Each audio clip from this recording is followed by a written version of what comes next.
close your eyes. On February 2nd, 2022, an attacker minted $320 million of wrapped Ethereum from the Wormhole bridge in under 30 minutes. No stolen keys, just a flaw in a signature verification function. By the next evening, the hole had been silently refilled. Not by insurance, not by regulators, by a private trading firm that had never promised to protect anyone. Imagine waking up on the morning of February 3rd, 2022, to find that someone has taken $320 million out of a bridge you trusted. Not a robbery in the classical sense. No one broke a lock or bypassed an alarm. A single attacker, operating alone, had found a flaw in the code that processed a distinct type of message on a given blockchain, and through a carefully constructed transaction had convinced the system that it had received deposits it had never actually received. In less than 30 minutes, they minted 120,000 wrapped Ethereum tokens from nothing and moved them out of the protocol before anyone realized what was happening. This was the Wormhole hack of February 2nd, 2022. At the time of its execution, the second largest DeFi exploit in history. Wormhole was a cross-chain bridge that allowed users to move assets between Solana, Ethereum, and several other blockchains. It was backed by some of the most well-resourced participants in the DeFi ecosystem. It processed billions of dollars in monthly transaction volume, and in 30 minutes on a Wednesday evening, $320 million of its users' assets were gone. The users who had those assets in the system were a diverse group. Some were individual traders who had moved ETH to Solana to participate in the particular applications and yield opportunities that the Solana ecosystem offered. Lower transaction fees, faster finality, a different set of protocols building on different architectural strengths. Some were institutional participants whose operations required moving capital between chains as part of their trading and market-making activities. Some were simply holders who had moved assets across the bridge at some earlier point and were holding wrapped representations of those assets in wallets on the other side, waiting for a reason to move them back. For all of them, what had existed on the morning of February 2nd, a balance, a number on a screen, an asset they intended to use or sell or hold, had been replaced by something more complicated. An underbacked token whose one-to-one guarantee with the underlying ETH was now mathematically false. The DeFi ecosystem in February 2022 was at a precise moment of optimism and density. The bull market of 2021 had drawn enormous capital into the space, and the infrastructure needed to support cross-chain activity. Bridges, wrapped assets, cross-chain lending protocols had grown rapidly to meet demand. Wormhole was not a peripheral protocol used by specialists. It was a core artery through which capital moved between Ethereum and Solana, enabling the price arbitrage that kept asset values consistent across chains, the liquidity provision that made Solana DeFi functional at institutional scale, and the individual transactions of thousands of users who had shifted some portion of their DeFi activity to Solana to take advantage of its lower fees and faster finality. When Wormhole stopped, a significant fraction of cross-chain activity stopped with it. Protocols that depended on cross-chain liquidity saw their positions become uncertain overnight. Market makers who had balanced inventories across chains through Wormhole found the tool they had been relying on was unavailable and their positions suddenly unmanageable. The practical disruption extended far beyond the $320 million that were directly stolen. It extended to every position, every strategy, and every protocol that had been built on the assumption that Wormhole would continue to function. The news spread through DeFi Twitter in the early hours of February 3rd. Security researchers who had been tracking on-chain activity identified the anomalous minting and traced it backward to the concrete transaction that had initiated the exploit. The community that gathered around this information in real time had a particular quality: the mix of technical precision, dark humor, and genuine alarm that characterized major DeFi incidents. People who understood what they were looking at knew immediately that this was not a small event. The scale of the underbacking was too large and the mechanism of the exploit too fundamental for a quick repair. Something had broken, and what happened next would depend completely on who stepped in and what they decided to do. But the wormhole hack is not, in its most important dimension, a story about the theft. It is a story about what happened in the 24 hours that followed, about the response of a single entity whose resources and speed of action transformed a catastrophe into something more complicated, more revealing, and more troubling in its implications. Within one day of the hack, the $320 million hole was filled, not by a recovery of the stolen funds, not by an insurance payout, by a direct capital injection from a private firm that quietly deposited $320 million into the protocol and said almost nothing publicly about having done so. The firm was Jump Crypto, the cryptocurrency arm of Jump Trading, one of the most powerful quantitative trading companies in the world. And the story of why they did it, what it cost them, and what it means for the DeFi ecosystem they helped rescue, is the real story of the wormhole hack. In the next chapter, how the wormhole message passing bridge worked, the Guardian network, the cross-chain verification architecture, and the specific Solana program version change that left a deprecated signature verification function callable in a way its replacement was not. Wormhole was, in the architecture of DeFi, an example of what is called a message passing bridge, a protocol that moved not just assets but arbitrary messages between different blockchain networks. Its design allowed a smart contract on Ethereum to communicate with a smart contract on Solana, or on Terra, or on any of the other chains Wormhole supported, by passing verified messages through a network of 19 validator nodes called Guardians. When a user wanted to move ETH from Ethereum to Solana, they deposited their ETH into a Wormhole contract on Ethereum, which emitted a signed message attesting to the deposit. The Guardian network verified the message and relayed it to Solana, where a corresponding contract minted wrapped ETH for the user. When the user wanted to return to Ethereum, they burned their wrapped ETH on Solana, which emitted a redemption message that the same process carried back to the Ethereum side. This architecture represented a considerable technical challenge. Ethereum and Solana are not merely different chains with different addresses.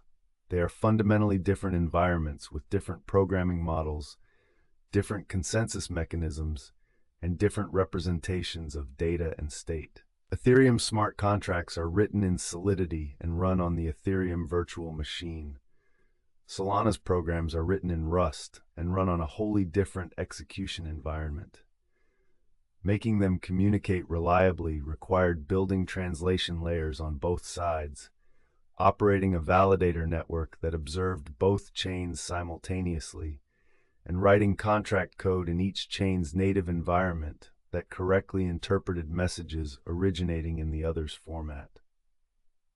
The Wormhole team had built and deployed this system across multiple chains, a technical accomplishment that was recognized by the scale of capital the bridge attracted and the institutional backing it received.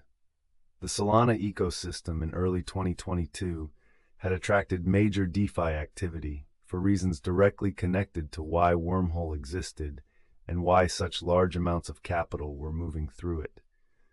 Solana's design prioritized speed and low transaction costs.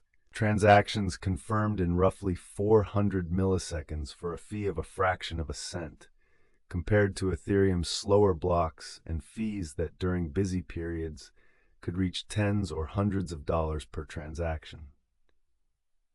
This made certain categories of DeFi activity viable on Solana that were economically impractical on Ethereum.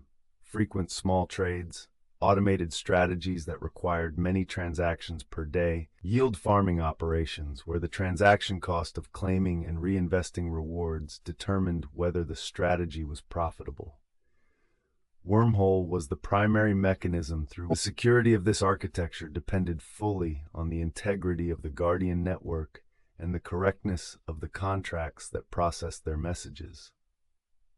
If the message verification logic had a flaw, if there was a way to make the contract believe that a message had been signed by the Guardian network when it had not, then an attacker could mint unlimited wrapped assets without ever making the corresponding deposit.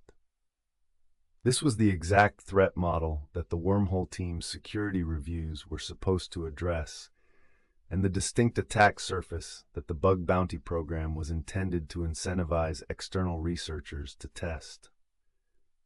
The Wormhole contracts had undergone security audits. A bug bounty program existed. The Guardian network had been running without incident for months.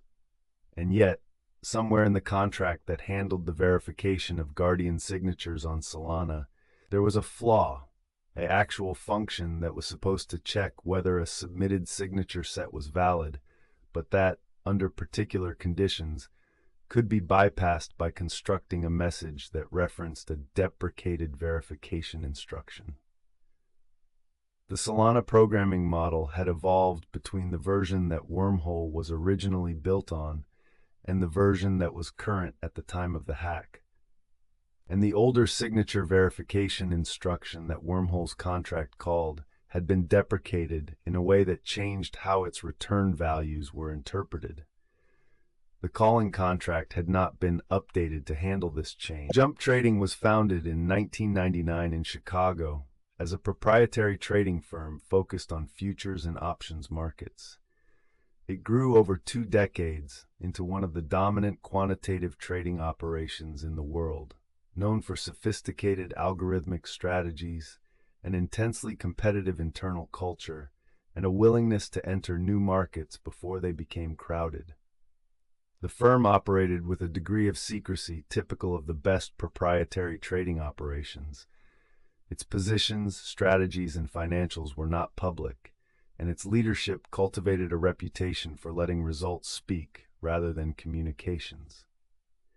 In the insular world of high-frequency and quantitative trading, Jump was known as a firm that took big bets when it believed the edge was real.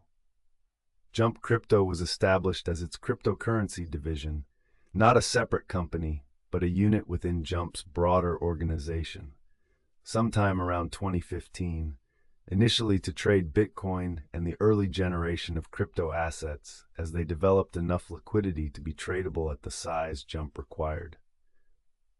By 2020 and 2021, as the DeFi ecosystem expanded, and as Solana emerged as a notable Ethereum alternative backed by significant institutional capital from Andreessen Horowitz, Multicoin Capital, and others, Jump Crypto had become one of the most active institutional participants in the space. The firm made direct investments in blockchain protocols and DeFi projects, ran validator infrastructure for multiple networks, provided liquidity to decentralized exchanges, and deployed meaningful capital into trading strategies that required deep, continuous engagement with DeFi's major protocols. Jump Crypto's involvement in Wormhole was not incidental. Jump was an investor in Certus One, the company that had originally built the Wormhole protocol, and had continued to be deeply involved in Wormhole's development and governance as the protocol grew into a critical piece of cross-chain infrastructure. Several members of Jump Crypto's technical team were directly involved in Wormhole's code development and security review. Jump was also one of Wormhole's 19 Guardian nodes, one of the validators responsible for signing the cross-chain messages that the protocol depended on for its security guarantees. They were not just users or investors with a financial stake. They were infrastructure. Their signature was part of what made Wormhole's messages valid. The relationship between Jump Crypto and Wormhole's development had implications for how the firm understood its obligations when the hack occurred. Jump's technical staff had contributed to Wormhole's codebase directly, not as external auditors reviewing code written by others, but as active developers working on a project in which they had considerable investment and institutional identity. The security practices that had failed to catch the signature verification vulnerability were practices that Jump's team had been part of designing and implementing. The public GitHub repository that the attacker monitored was the same repository that Jump's developers committed to. The patch the attacker used as a roadmap was a patch that someone within Jump's sphere of technical influence had written, tested, and merged, just not yet deployed to the live contracts. The responsibility for the vulnerability was not Jump's alone. Wormhole had multiple contributors and stakeholders from across the ecosystem, but the firm's deep integration into the project meant that the gap between the patch being written and the patch being deployed was not an external failure inflicted on them from outside. It was a failure in a process they were part of. The knowledge that their own team had been this close to preventing it, had in fact identified the precise vulnerability and written the fix, just not deployed it in time, was part of what drove the speed and decisiveness of the response. When the hack was detected, within a short time of its execution, as the anomalous minting was visible on-chain to anyone monitoring bridge activity, Jump Crypto was among the first to understand both what had happened and what it meant for the system they had helped build. The missing $320 million represented a direct liability. Every wrapped ETH token on Solana that was now underbacked was a claim on Wormhole's protocol that the protocol could not honor at one-to-one without additional capital. If users attempted to move their wrapped ETH back through the bridge to Ethereum and discovered that the backing was insufficient, the result would be a run on the bridge, a collapse of confidence that would damage not just Wormhole, but the broader Solana DeFi ecosystem that depended on it. Solana's DeFi ecosystem in February 2022 was still developing its depth. Wormhole was not just a bridge for moving individual assets. It was critical infrastructure for protocols that used cross-chain liquidity as a core feature, for arbitrageurs who maintained pricing efficiency between chains, and for the institutional participants whose operations required moving large amounts of capital between environments efficiently and reliably. A loss of confidence in Wormhole's backing would create uncertainty across all of these activities. The withdrawal of liquidity, the suspension of operations, the repricing of risk across Solana-based protocols, the cascade was foreseeable and significant. The decision that Jump Crypto made in the hours following the hack was not a decision that most organizations could have made. They would fill the hole themselves. They would deposit 320,000 ETH from their own reserves, roughly equivalent in value to what had been stolen, into the Wormhole protocol, restoring the one-to-one backing for every wrapped ETH token in circulation and eliminating the liability that the hack had created. This transaction was executed the following day. Jump Crypto did not make a public announcement about it at the time. The on-chain data showed the deposit clearly, and blockchain analysts tracking Wormhole's balances observed it and reported on it.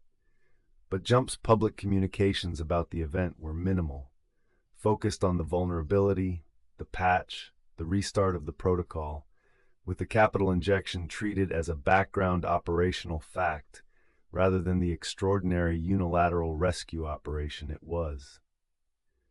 The scale of what Jump Crypto did deserves to be held in focus for a moment, not because the act requires celebration, but because understanding it clearly requires holding its strangeness in view. No government ordered this. No insurance mechanism triggered it. No regulator required it. A private firm woke up to a crisis in infrastructure it had helped build, calculated what it would cost to fill the hole, and filled it in less than 24 hours with its own capital. The combination of the speed, the scale, the silence, and the source, a proprietary trading operation, not a foundation, not a non-profit, not a central bank, had no direct precedent in the history of financial crisis management. There is no exact analog in traditional finance.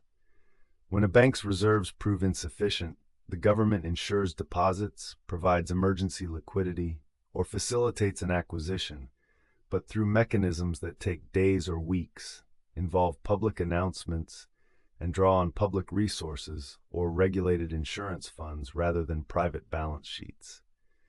When a financial firm's operations damage clients, it faces litigation, regulatory action, and reputational pressure. But the path from harm to remedy is slow, contested, and mediated by institutions that have formal authority over the process. The Wormhole rescue happened in a single day, without formal announcement, through a direct blockchain transaction, by a party that had no legal obligation to make anyone whole, and no external process requiring them to act. The question of why Jump acted as they did has multiple honest answers, not all of them flattering to a strictly idealistic reading of events. Jump had significant financial exposure to the Solana ecosystem, not just through Wormhole, but through numerous other positions, investments, and operational activities that depended on Solana DeFi functioning correctly. A collapse of confidence following the Wormhole hack might have triggered a broader Solana market decline that would have cost Jump far more than $320 million across their portfolio. The ETH they deposited to fill the hole was, in this reading, a payment to prevent a much larger loss, an insurance premium on the stability of a market they had spent years building exposure to. The math was available to anyone who knew Jump's positions, and Jump knew its positions better than anyone. Jump was also deeply implicated in Wormhole's governance, and there is a reasonable argument that entities which benefit from the revenue and influence of infrastructure projects bear some responsibility for their security failures. Jump's role as a guardian node, as an investor, and as a technical contributor meant that they had accepted a form of stewardship over Wormhole's operation. A guardian node that had signed messages on a protocol that was hacked had failed in its responsibility, even if the hack exploited a vulnerability in contract code rather than in the signing process itself. Filling the hole was, from this perspective, not charity but accountability. A powerful actor acknowledging that participation in a system comes with obligations that extend beyond the moment when things are going well. Neither of these explanations requires dismissing the genuine significance of what happened.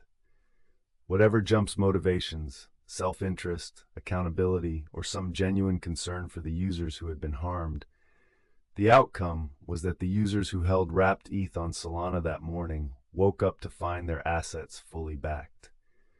The crisis did not cascade.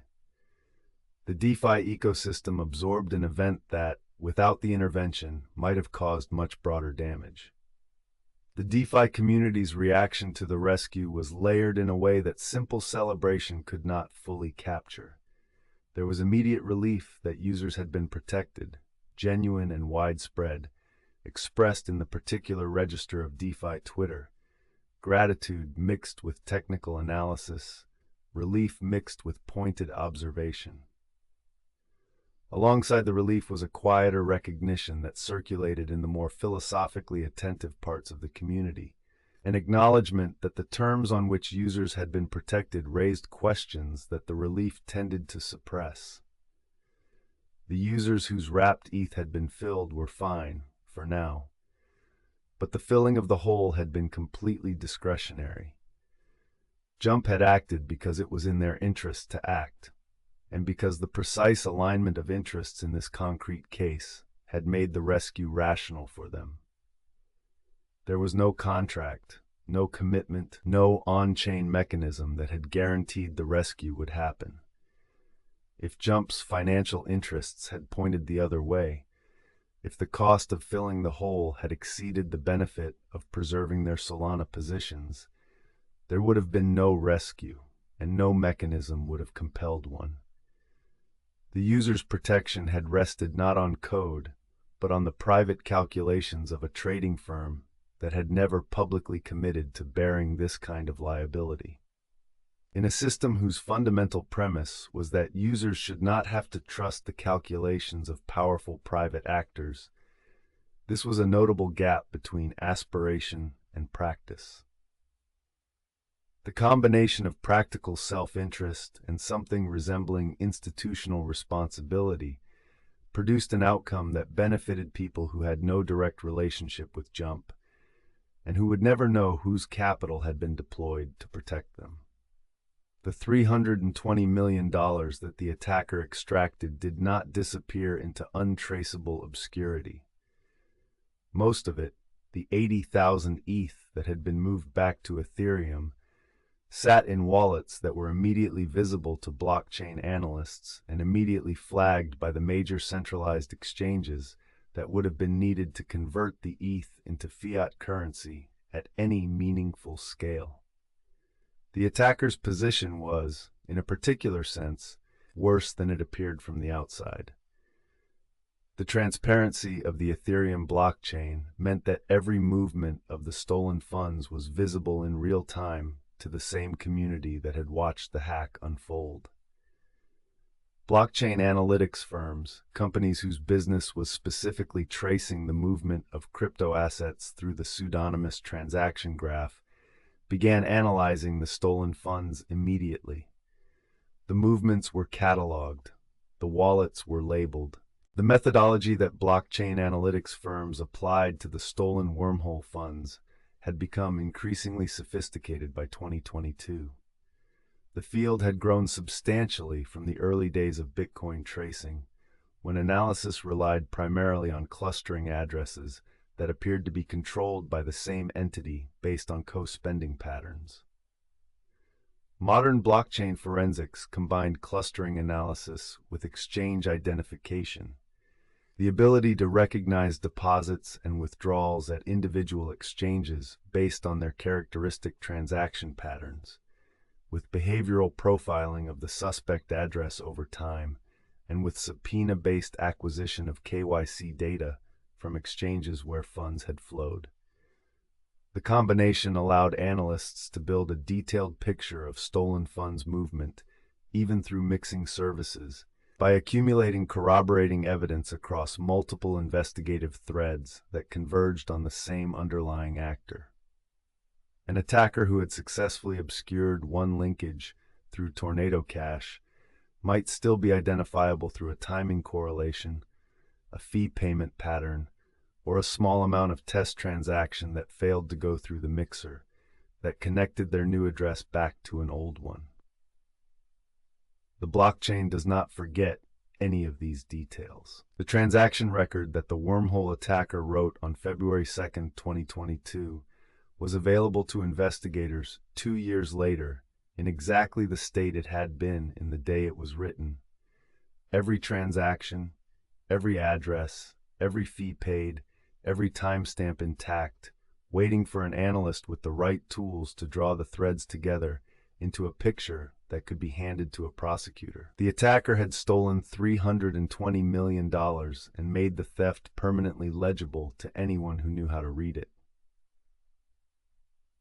The destination of every subsequent transaction was observed, recorded, and added to a map of the stolen funds history that would be available to law enforcement indefinitely.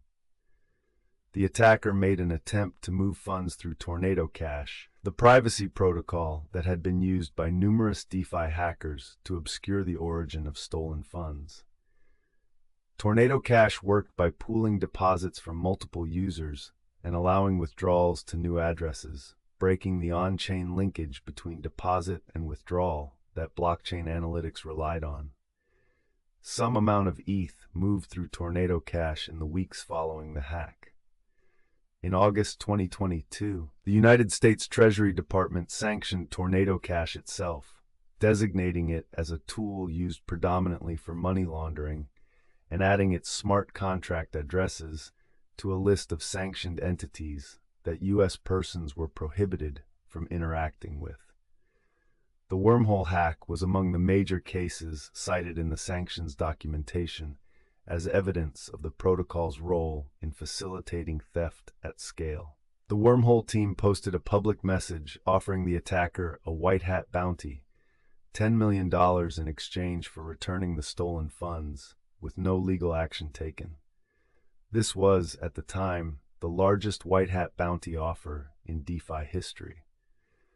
The offer reflected a pragmatic calculation. $10 million was a meaningful sum while being significantly less than $320 million, and an attacker who could be persuaded to return funds at any price was preferable to one who distributed them through privacy protocols until they were impossible to recover. The attacker did not respond publicly and did not return the funds. Unlike some DeFi exploiters who had entered into negotiations with protocol teams and returned assets in exchange for bug bounties or legal safe harbors, the Wormhole attacker maintained silence. The money stayed where it was. In 2023, the United States Department of Justice and the FBI identified a suspect in connection with the Wormhole hack. The suspect, a foreign national, was not immediately arrested, given jurisdictional complexities typical of cases involving digital assets and international law enforcement coordination. The blockchain analytics evidence, tracing the stolen funds through actual movement patterns, correlating transaction timing with other observable data, and connecting fund flows to exchange accounts that had undergone KYC verification, was assembled into a case that investigators described as strong. The legal proceedings that followed were part of a broader pattern: U.S. law enforcement's increasing capability and willingness to pursue cryptocurrency theft cases across international boundaries, using the permanent record of blockchain transactions to reconstruct criminal activity long after it occurred. The Wormhole rescue was celebrated in DeFi circles, at least initially. Users were made whole. The crisis did not cascade. The ecosystem continued functioning. Wormhole was patched and restarted. The narrative that emerged was one of resilience. A major exploit had occurred, but the community had responded, the damage had been contained, and the protocol would survive. This narrative was not false, but it was incomplete. As the initial relief receded, a more complicated set of questions began to circulate among the analysts, researchers, and participants who thought carefully about what the rescue implied for the ecosystem's actual structure. The first question was structural. If Jump Crypto had the resources and the motivation to rescue Wormhole, what did that say about Wormhole's actual decentralization? A protocol whose 19 guardians are dominated by well-capitalized institutional actors, trading firms, venture capital funds, large exchanges, is a protocol whose security ultimately rests on the willingness of those actors to absorb losses when things go wrong. This is not altogether different from a bank being implicitly backed by wealthy shareholders who could recapitalize it if needed. The rhetoric of decentralization describes the protocol's governance architecture, but the reality of who fills $300 million holes reveals where the actual trust is located. When the system failed, it was not the protocol's code that protected users. It was a private firm's discretionary decision to spend its own money. The second question was precedent. If Jump rescued Wormhole, were users of Jump-affiliated protocols now implicitly insured against loss? This was a dangerous expectation to set. Most DeFi hacks are not rescued by private capital infusions. The users who lost money in the Ronin hack, in the Nomad hack, in the dozens of smaller exploits that preceded and followed Wormhole, did not receive equivalent treatment. The Wormhole rescue was not a policy. It was a particular decision made by a distinct firm in a given context, driven by particular financial interests that happened to align with user protection in that moment. Treating it as a norm would create moral hazard. Users might take greater risks in protocols associated with powerful institutional backers, believing that those backers would absorb losses, while the backers had made no such commitment and had every incentive to resist it in future cases where the alignment of interests was less clean. The Guardian network's precise composition was, by 2022, heavily concentrated among sophisticated institutional actors with overlapping financial interests. Of the 19 Guardian nodes, the majority were entities with considerable financial stakes in the Solana and Wormhole ecosystems, trading firms, venture capital funds, exchanges, and projects that depended on Wormhole for their own cross-chain operations. Running a Guardian node required the operational infrastructure and technical capacity to maintain high-availability systems that continuously observed multiple blockchains simultaneously, which was accessible primarily to well-resourced institutions. The design of the network was intended to distribute trust across 19 independent parties, so that no single attacker could corrupt the message verification process by compromising a majority. What it produced in practice was a set of 19 parties who shared a common financial interest in the protocol's success, who had ongoing business relationships with each other, and whose independence was therefore more nominal than structural. The social graph of the Guardian network, mapped against the financial interests of its participants, looked less like a diverse, independent trust distribution than like a coordinated institutional coalition operating behind a decentralized facade. The hack had not exploited this weakness. It had exploited a contract code flaw instead. But the rescue had revealed, inadvertently, that when the critical moment arrived, the effective decision was not made by 19 Guardians exercising distributed governance.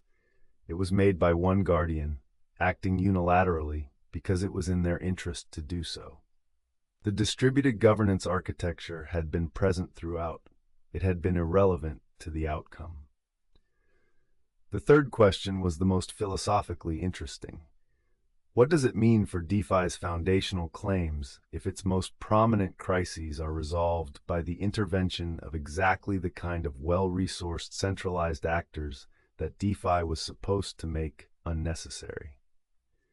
Bitcoin and Ethereum were built on the premise that mathematical certainty was a more reliable foundation for financial trust than the discretionary behavior of powerful institutions. The smart contracts ran automatically. The consensus was enforced algorithmically. The outcomes were determined by code, not by the judgment of any powerful party. The Wormhole rescue demonstrated vividly that the DeFi built on top of those foundations still depended heavily on the goodwill and financial health of the very institutions that crypto had aspired to transcend.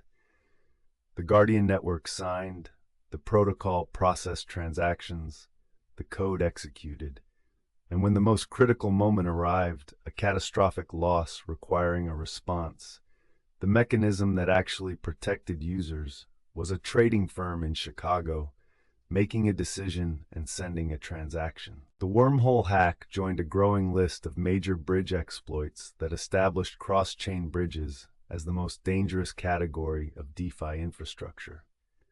The Ronin hack in March 2022, which came 1 month after Wormhole, took more than $600 million from the Axie Infinity ecosystem by compromising a majority of the validator keys that secured the Ronin bridge.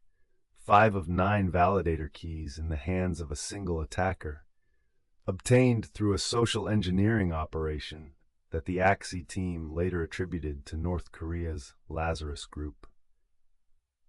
The Harmony Horizon Bridge lost $100 million in June 2022 when its multi-sig private keys were compromised by attackers who again appeared to be associated with state-sponsored operations.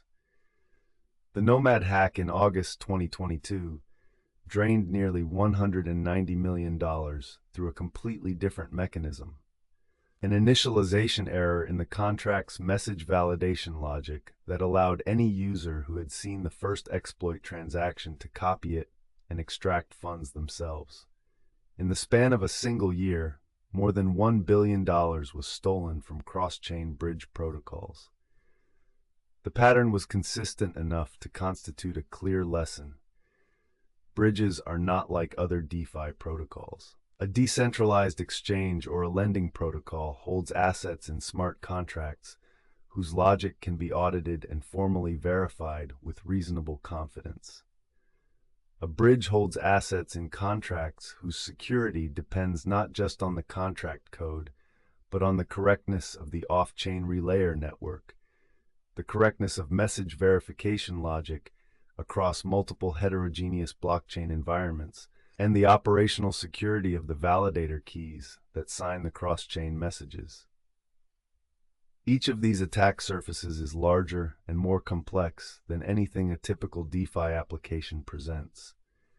The combination of multiple complex attack surfaces in a single high-value system created a threat profile that the DeFi security community had not been adequately equipped to address in 2022. The Ronin hack's attribution to North Korea's Lazarus Group introduced a dimension to the bridge security discussion that purely technical analysis had not anticipated.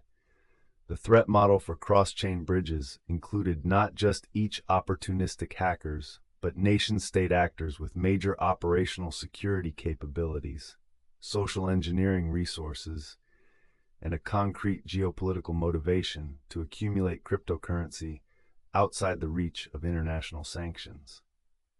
Lazarus Group's approach to the Ronin hack had been patient and methodical, establishing a presence in the Axie Infinity team's hiring process, delivering malware through a fictitious job application process that targeted a particular individual, and waiting for the right moment to extract the validator keys that controlled the bridge.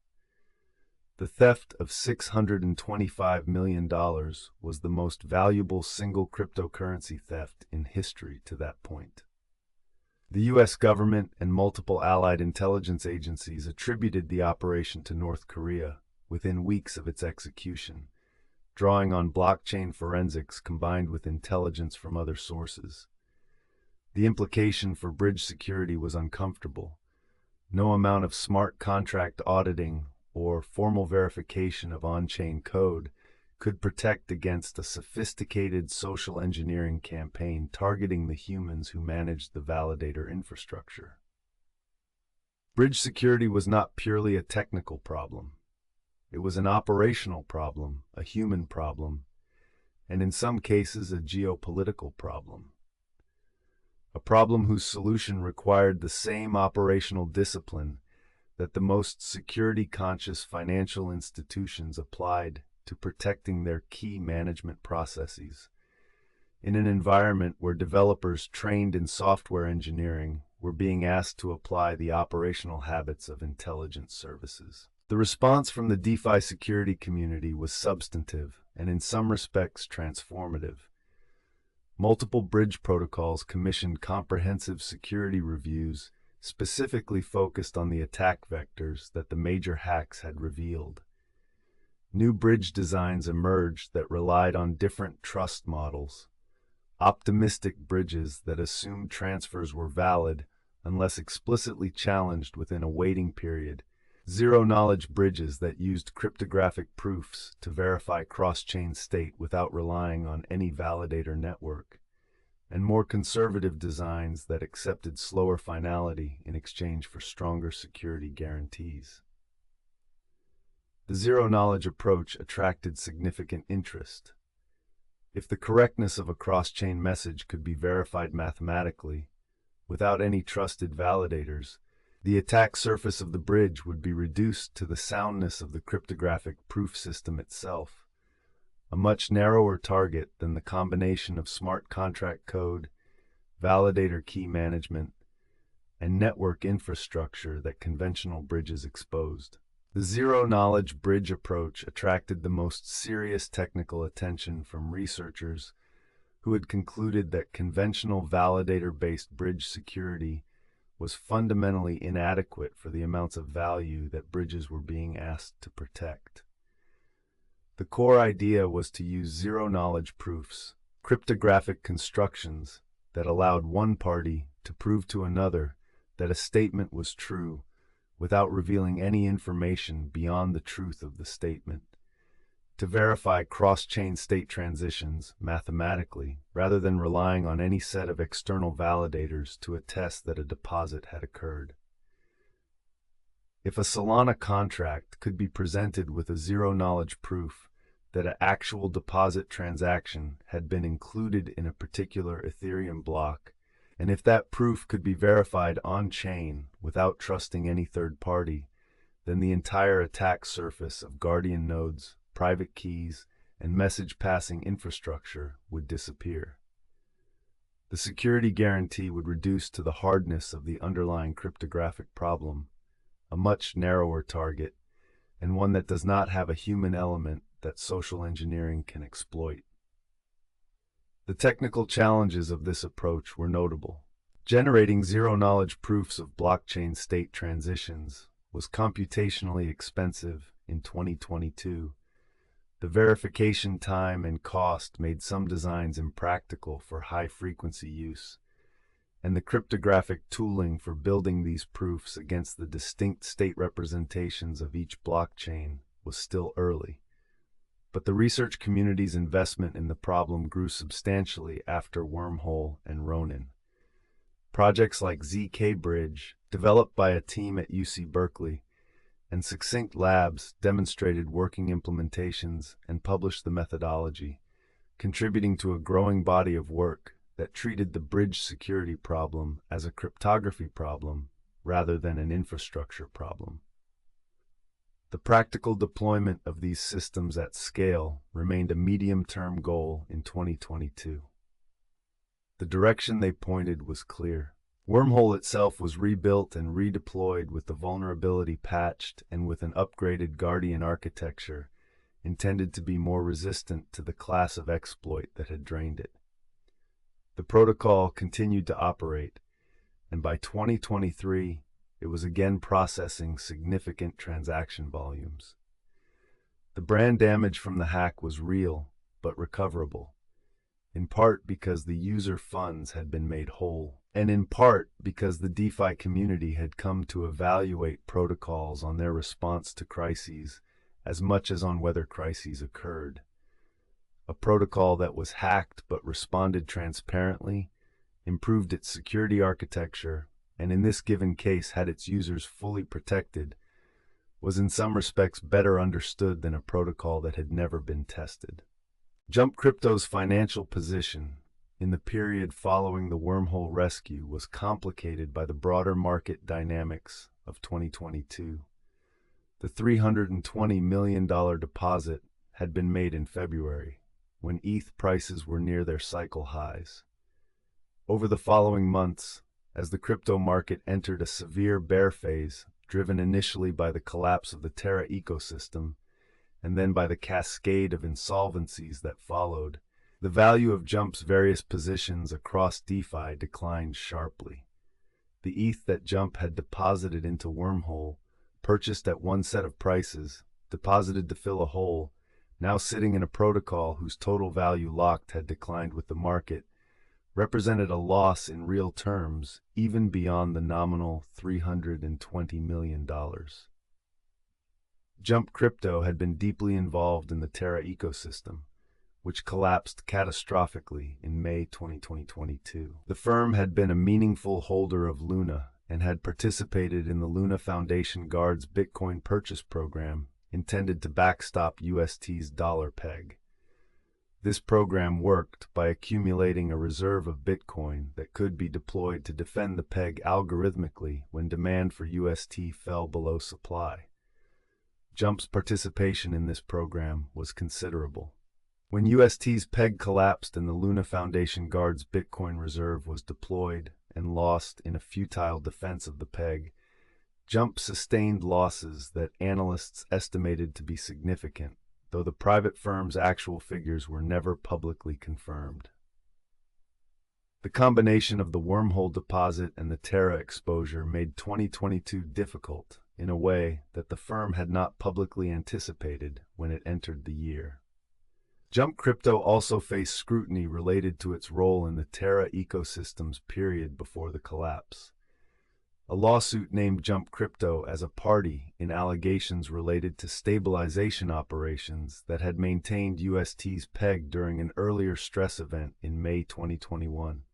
The particular claim was that Jump had been paid by Terraform Labs to trade in ways that temporarily restored UST's peg during that earlier period, creating the appearance of organic market stability that encouraged retail users to maintain and increase their exposure to an asset that was, in retrospect, structurally fragile.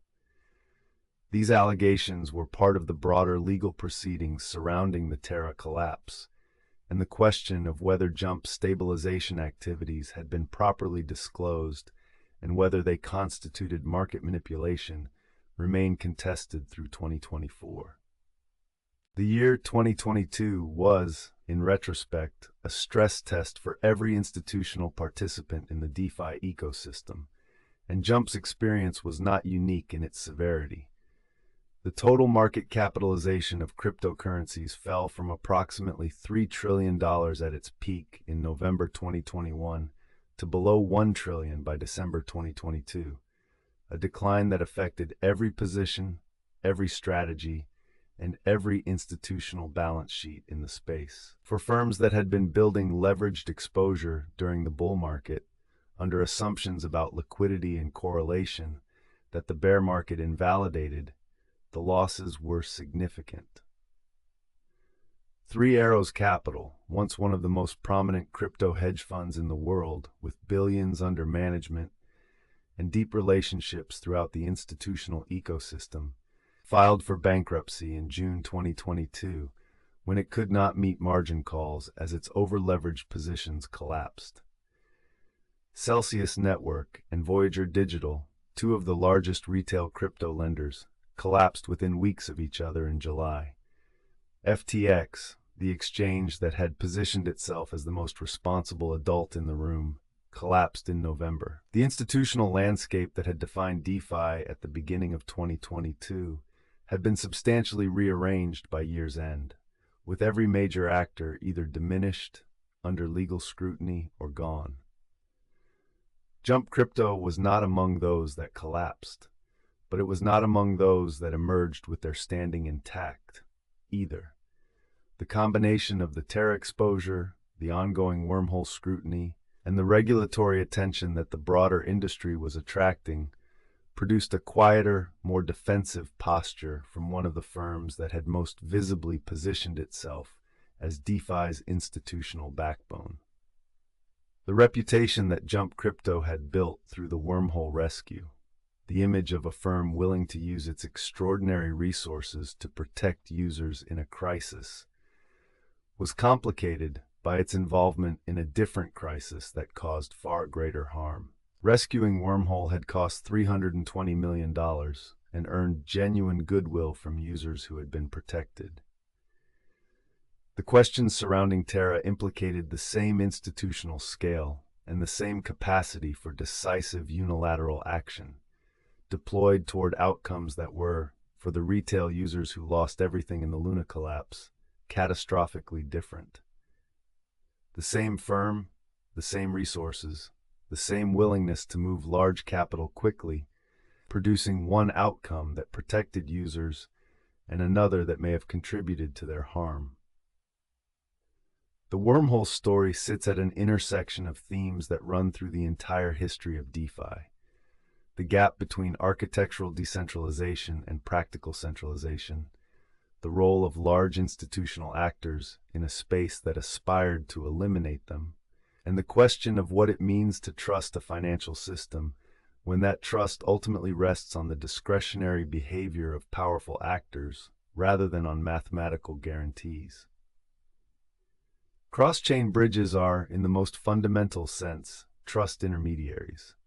They cannot function without some form of trust, whether that trust is placed in a validator network, in the correctness of cryptographic proofs, or in the willingness of well-capitalized institutions to absorb losses when things go wrong.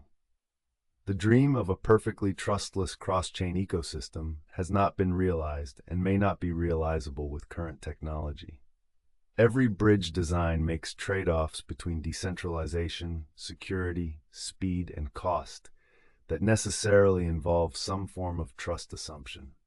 The question is not whether to trust something, but who or what to trust, and on what terms, and with how clear an understanding of what that trust actually rests on. What the Wormhole rescue makes vivid is that for the foreseeable future, the backstop for many of DeFi's most critical pieces of infrastructure is not code but capital. Specifically, the capital of the institutional actors who have become deeply embedded in the ecosystem and whose financial interests align, at least in some circumstances, with the interests of the users those actors have helped to attract. This is not the vision that animated the earliest Bitcoin developers. It is not the vision of a financial system that operates by rules, not rulers. But it is the reality of where the space has arrived, and understanding it clearly is more useful than pretending it is otherwise. The users who held wrapped ETH on Solana on the morning of February 3, 2022, did not know, in the immediate aftermath, whether their assets were safe. They knew the bridge had been exploited. They could see on-chain that the backing was insufficient. They did not yet know whether anyone would fill the hole, or when, or whether the decision had already been made quietly in the hours before the announcement. The hours between the disclosure of the hack and the restoration of full backing were hours of genuine uncertainty for people who had put real money, in some cases considerable portions of their trading capital or savings, into positions that depended on Wormhole functioning correctly. Some sold their wrapped ETH at a discount during those hours, calculating that partial backing made it worth less than face value, and that certainty of a modest loss was preferable to the risk of a catastrophic one. They locked in a loss that turned out to be unnecessary because the rescue came before they had any way of knowing it would. Others held because they were monitoring the on-chain data closely enough to see that large actors were not exiting, or because they were less responsive to intraday news, or simply because the discount at which they could sell did not feel like adequate compensation for their uncertainty. Those who held were made whole. Those who sold were not. Neither group had information that clearly indicated what to do. The outcome depended on timing and temperament and the precise financial calculations of someone in Chicago who had never made a commitment to any of them and who they would mostly never know had been the source of their protection. The attacker who took $320 million from Wormhole found that they could not spend their prize, that the transparency of the blockchain and the sophistication of forensic analysis had made the stolen funds effectively unusable in the short term and increasingly risky to move over time as law enforcement assembled its case. The firm that filled the hole found that doing so cost $320 million, but preserved something potentially more valuable: a position of trust and influence in an ecosystem whose total value dwarfed any single transaction, and a reputational asset that would prove more complicated to maintain in the year that followed. The users whose assets were protected found that their trust in the system had been justified, but that the source of that justification was not the protocol's code, but the judgment of one of the most powerful trading firms in the world, making a decision in its own interest that happened to align with theirs. All three of these outcomes tell the same story. The future of decentralized finance, for better or worse, is being built by the same kinds of actors that have always built financial infrastructure: sophisticated, well-capitalized, operating in their own interests, and sometimes, when those interests and the public interest align, capable of decisive action that protects the people who depend on them. The broader pattern that Wormhole exemplified was visible by the end of 2022 across multiple episodes of DeFi crisis response. In each major exploit, the outcome for users depended less on the protocol's design and more on the concrete configuration of institutional interests around the protocol at the moment of crisis. Wormhole was rescued because Jump's interests aligned with the rescue, and because Jump had the resources to execute a $320 million capital injection in under 24 hours. The Ronin Bridges theft was addressed by Sky Mavis, the company behind Axie Infinity, through a combination of institutional fundraising and time. The company raised money from investors and repaid affected users over months, using the same institutional relationships that had built the ecosystem to address its most severe crisis. The Nomad Bridge, which was drained in August 2022 through an exploit that allowed any user to copy the initial attacker's transaction and extract funds, had no equivalent institutional backstop, and its users absorbed losses that were distributed across hundreds of individual exploiters and largely irrecoverable. The difference in outcomes across these cases was not a difference in the merit of users' claims or the quality of the protocols they had trusted. It was a difference in the capitalization and institutional relationships of the entities behind those protocols, the same dimension that determined outcomes in traditional finance, operating with different mechanics but completely recognizable logic in a space that had aspired to transcend it wholly. This was the inheritance of DeFi in late 2022, a system whose most visible crises had been resolved by the intervention of the well-resourced and whose smaller crises had been absorbed quietly by users who had no one to call.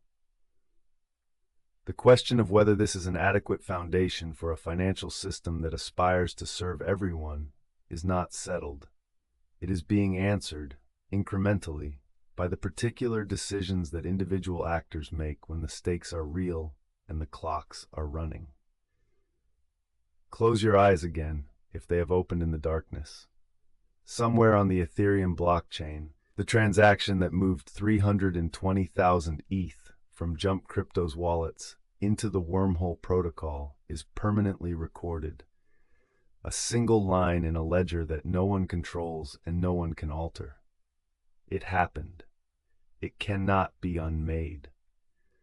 Whether it represents the system working as it should or a comfortable illusion about what DeFi's promises actually mean is a question that each person who participates in this space will have to answer for themselves in the quiet after the excitement has passed.